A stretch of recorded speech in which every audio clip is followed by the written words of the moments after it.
Friends, मैं हूँ रुपेंद्र और आज की वीडियो में मैं आपको बहुत ही पावरफुल ड्रोन मोटर प्रोपेलर बनाना सिखाऊंगा। तो फ्रेंड्स, ये बहुत ही पावरफुल प्रोपेलर होगा।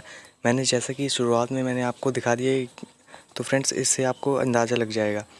तो फ्रेंड्स, ये मैंने एक 7 सेंटीमीटर की लाइन खींच ली है और फ्रेंड्स इसके हाफ 3.5 सेंटीमीटर में एक पॉइंट लगा दिया है। और फ्रेंड्स 5 मिलीमीटर मैंने इन दोनों पॉइंट्स को रख दिया 1 सेंटीमीटर की दूरी पे। तो फ्रेंड्स 1 सेंटीमीटर की दूरी पे इधर से भी हमको 5 मिलीमीटर आपको ये दूरी रख लेनी होगी।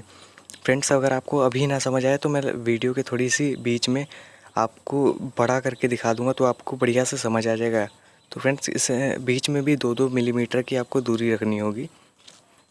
तो फ्रेंड्स, इन पॉइंट्स को अब आपको मिला देना होगा कुछ इस तरीके से। तो फ्रेंड्स, इसे बहुत ही आराम से आपको बहुत ही सफाई से बनाना होगा ताकि आगे भी आपका प्रोपेलर थोड़ा सफाई से ही बने। तो फ्रेंड्स, इसे कुछ इस तरीके से अब मैं 4 मिलीमीटर का यहाँ पे पॉइंट लगा दूँगा। तो फ्रेंड्स, मैं अंदाजे से ही लगा रहा हूँ, आपको अंदाज़ा नहीं यूज़ करना है, आपको स्केल का यूज़ करना है और आपको बढ़िया से 4 मिलीमीटर के ही पॉइंट्स आपको बना देने हैं। और फ्रेंड्स, आपको कुछ इस तरीके से इसे जॉइंट कर देना ताकि ये अच्छा लगे दिखने में और एकदम प्रोपेलर जो ड्रोन मोटर का प्रोपेलर होता है कुछ उसी तरीके से ये लगे।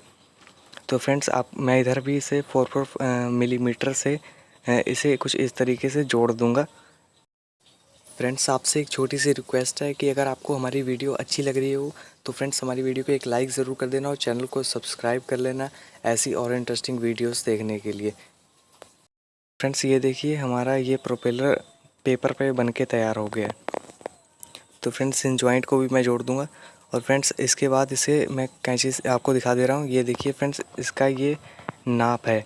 तो फ्रेंड्स, अगर आपको समझ आ जाएगा इससे, उसके बाद आपको एक सीज़र लेनी होगी और आपको इसे कट कर लेना होगा।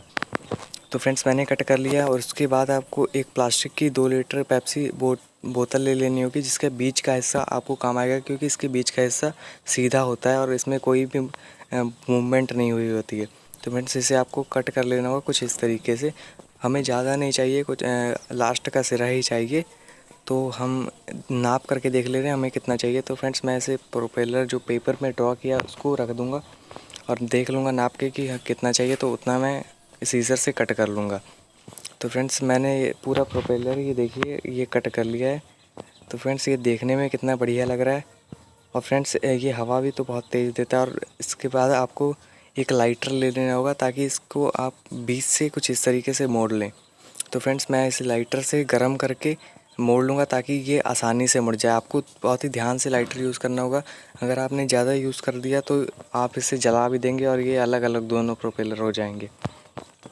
तो फ्रेंड्स, ये इसका मतलब इसकी ज़रूरत यही है कि अगर इसे आप गर्म करके मोड़ेंगे तो ये परमानेंटली मुड़ जाएगा। अगर आप इसे दम लगा के मोड़ेंगे तो ये फिर वापस से सीधा हो जाएगा। तो फ्रेंड्स, उसके बाद आपको एक गियर ले लेना होगा।